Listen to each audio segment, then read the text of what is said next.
If tales of quiet strength rising from heartbreak and hidden truths make you lean in closer, smash that subscribe button today. Unlock a front row seat to stories that remind us we're tougher than we know, dropping fresh every Sunday to light up your feed. I remember the day of my father's funeral in sharp pieces. The gray sky over the small church outside Boston, the smell of lilies, my son Ethan tugging at my sleeve because his shoes hurt, my husband David checking his watch even as we lowered the coffin into the ground. When the last handful of dirt fell, I thought, this is the worst moment of my life. I didn't know something worse was waiting for me in my father's kitchen a few hours later. Dad's house sat at the end of a quiet street, white paint peeling from the porch railings, green shutters crooked over the windows. We always called it Dad's house, even after I moved with David and Ethan to a cramped apartment in New York City. Inside, it smelled like coffee and lemon cleaner. Neighbors and relatives filled the living room, holding paper plates and talking in soft voices. They told me he had a good life. They told me he was at peace. Someone pressed an envelope into my hand with a check for $200 for expenses, as if grief could be counted and paid in dollars. I thanked them and looked at my father's empty armchair, half expecting him to walk in and tell everyone to sit down and stop fussing. David kept drifting away from me. One moment he was at my side, the next he was near the door, then out on the porch, then gone. When I finally went to look for him, I found him in the kitchen with the door closed. He stood with his back to the window over the sink, hands flat on the table.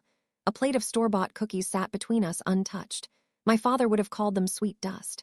For a second, I felt only that simple ache of missing him. Then I saw David's face. His eyes were steady, his jaw tight. He didn't look broken. He looked ready. "I need to talk to you, Laura," he said. His voice was careful, the one he used with landlords and managers. "Now, before anything else happens." I tried to make my answer light. "If this is about money, we can talk tomorrow," I said. We were always talking about money, the rent in New York, Ethan's school clothes, the way my father kept helping us. Or if it's about the house or the will. "It's not about the house," he said. "It's about us." The kitchen seemed to close in around me. The low murmur from the living room turned distant like a radio in another room. "What about us?" I asked. He met my eyes and I saw something strange there, almost like relief. "I have a second family," he said. For a moment, the words didn't make sense. "A second family? That isn't funny," I said. My laugh came out thin. "Not today, David."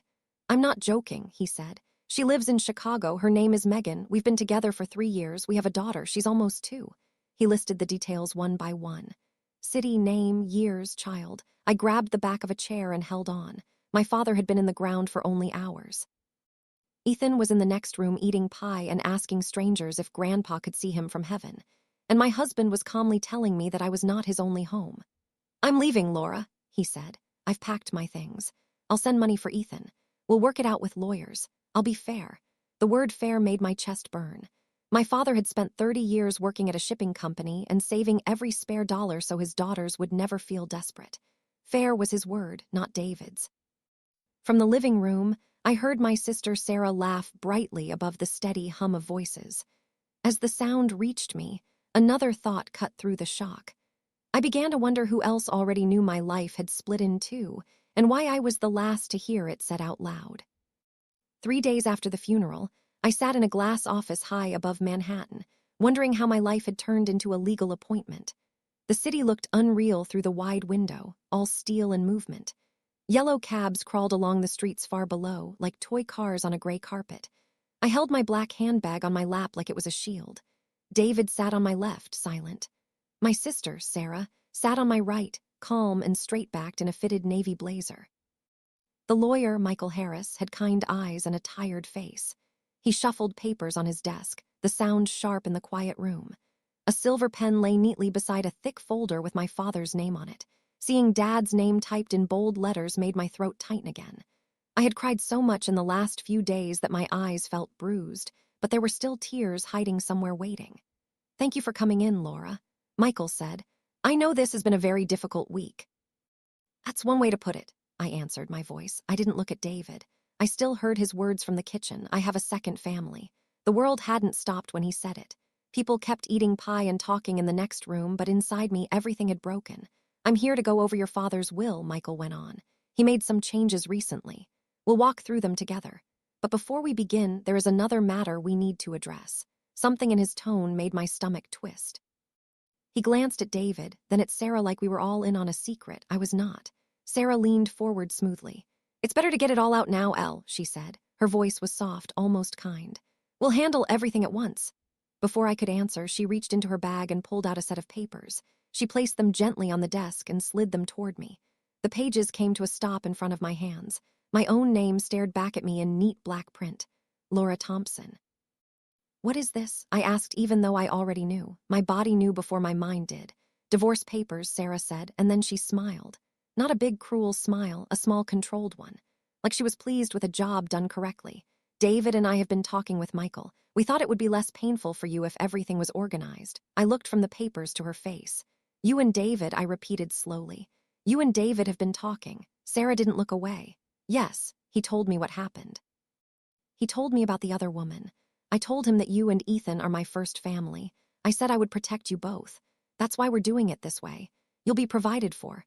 Your first family," I said. The words tasted bitter. "You say that while you hand me my own ending." David finally spoke. "Laura, this is the cleanest way." He said, "I'll take responsibility. You'll get support for Ethan. We're not trying to hurt you. We're trying to be fair." That word again, fair. They said it like a blessing. To me, it sounded like a joke. I pushed the papers away with one finger as if they were something dirty on the table. "So, you all planned this together?" I asked. "You sat here and talked about my marriage." "My child, my life," while I was choosing a coffin for my father. Sarah's jaw tightened for a second, but the smooth expression returned. "Someone had to think ahead," she said. "Dad would have wanted you safe. That's what I'm doing. You and Ethan will always come first with me." Michael cleared his throat softly, as if he wanted to pull the room back from the edge. "We can go through the divorce details later," he said. "For now, let's focus on your father's will." He was very clear about his wishes. He asked me to read them in full with both of his daughters present. I folded my hands in my lap so my fingers wouldn't shake. "Fine," I said. "Let's hear what Dad had to say." Michael opened the thick folder and lifted a stapled group of pages. The room seemed to shrink around his voice as he began to read the usual formal words, the ones about being of sound mind and making final wishes known. I watched Sarah out of the corner of my eye. While the lawyer spoke, she sat with that same faint smile like she already knew how this would turn out and liked the ending. But she didn't know. None of us did, because 2 minutes later, Michael's calm voice was gone. The careful lawyer, the quiet room, the smooth control on Sarah's face. Everything cracked when he reached one line in the will. He stopped reading, stared at the page, and then to my shock, he slammed his hand on the desk. "I told him this would cause trouble," he shouted. For a moment after Michael shouted, none of us moved. His hand still rested on the desk, fingers spread wide over my father's name. The city hummed beyond the glass wall, but inside that office, everything went silent. David stared at him. Sarah's polite smile slipped like a mask knocked sideways. I felt my heart pounding in my throat. "Michael," Sarah said, her voice sharp now. "What's wrong?" He let out a long breath, then sat back, pressing his lips together. When he spoke again, his tone was calmer, but the calm sounded forced. "I'm sorry. I shouldn't have reacted like that. It's just your father knew this would be difficult." He turned to me. "Laura, he left very specific instructions." "What instructions?" I asked. "Please just read it." He nodded and looked down at the will again. "All right, I'll read this part exactly as he wrote it." He cleared his throat and began. "To my daughters, Laura Thompson and Sarah Lee, and to my grandson, Ethan Thompson, I make the following gifts and instructions." I felt myself lean forward. Sarah did too, just a little. "I leave my house in Massachusetts, my savings of approximately $220,000 and my controlling share in Thompson Freight to my daughter Laura Thompson and my grandson Ethan Thompson in equal trust." I blinked. "What?" I whispered. Sarah sat up straighter. "What about me?" she asked, even before he continued. Michael kept reading. "To my elder daughter, Sarah Lee, I leave a gift of $10,000 in appreciation for her help over the years and in recognition that she has chosen a life and home elsewhere in America and Europe." Sarah laughed. It wasn't a happy laugh. It sounded like something brittle breaking. $10,000, she said. "That's it." David looked from her to me and back again. "Wait," he said slowly. "So the house, the savings, the business, all of that goes to Laura and Ethan. According to this, yes," Michael said in trust. "There are conditions, but that's the main structure." I shook my head as if I could shake the words away. "That doesn't make sense," I said. "Dad loved us both. Why would he do that? Why would he cut Sarah out like that?" Michael's eyes met mine and I saw something there that made my stomach twist, because he said quietly he knew things you didn't. Sarah stiffened. Michael, she warned, you don't have to. Yes, I do, he interrupted. He told me to. He wrote it down. He flipped the next page and read again. I am aware of financial transfers made by my daughter Sarah from Thompson freight accounts without my consent and of the plans she discussed to sell the house and divide the proceeds for her own purposes. I have documentation. I forgive my daughter, but I do not trust her with these assets. I ask my lawyer to explain this fully if she contests my wishes. All the air seemed to leave my lungs at once. I turned to Sarah. You stole from him? I asked. My voice came out thin and high, her cheeks flushed. I didn't steal, she snapped. I borrowed. The business wasn't paying me enough. I was the one handling the deals in New York and London. I moved some money for a short time. I would have put it back. How much? I asked. She hesitated, then looked away. It doesn't matter, she muttered. It does, I said. How much, Sarah? Around $80,000, Michael said quietly. Your father found the transfers to your personal accounts. He also knew you asked him to sell the house so you could finally buy a place of your own in Europe. Those were his words, not mine. I remembered a call from Sarah a year ago, her voice bright as she told me about flats in London and apartments in Paris, how she was so close to making a move. She'd laughed and said, if Dad would just stop clutching that old house, I'd be set. I thought she was joking. Now I saw the truth behind the joke. So he punished me? Sarah asked, her voice trembling. He decided I didn't deserve anything and he gave it all to Laura. Michael shook his head. He didn't see it as punishment. He saw it as protection for Ethan. For Laura, he told me Sarah will land on her feet. She's clever. Laura stays. Laura raises my grandson here. This house should be theirs. Tears burned my eyes. I tried to picture my father sitting in this office, speaking those words in his rough, tired voice.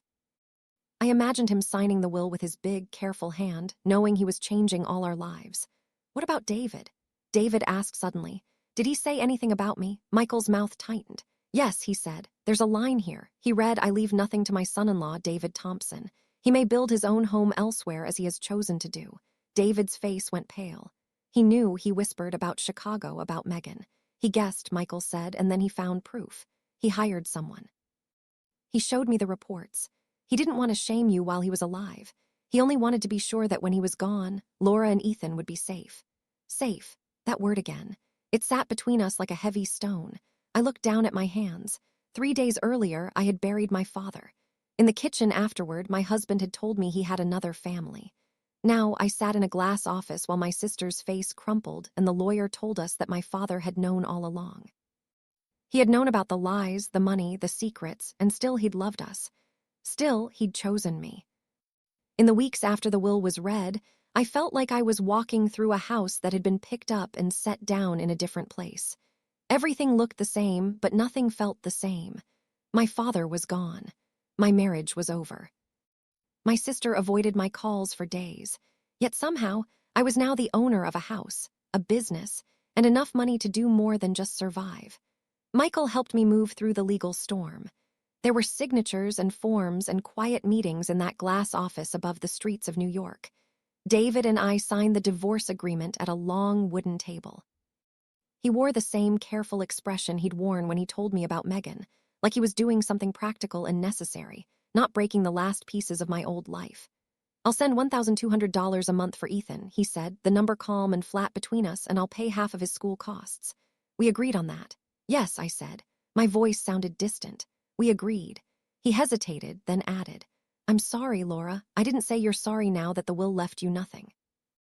I didn't say you're sorry you got caught. I just nodded. We'll be okay, I said instead. You build your life, we'll build ours.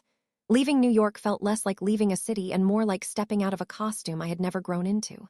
The apartment we'd shared suddenly seemed too small and too full of ghosts. I packed our lives into boxes.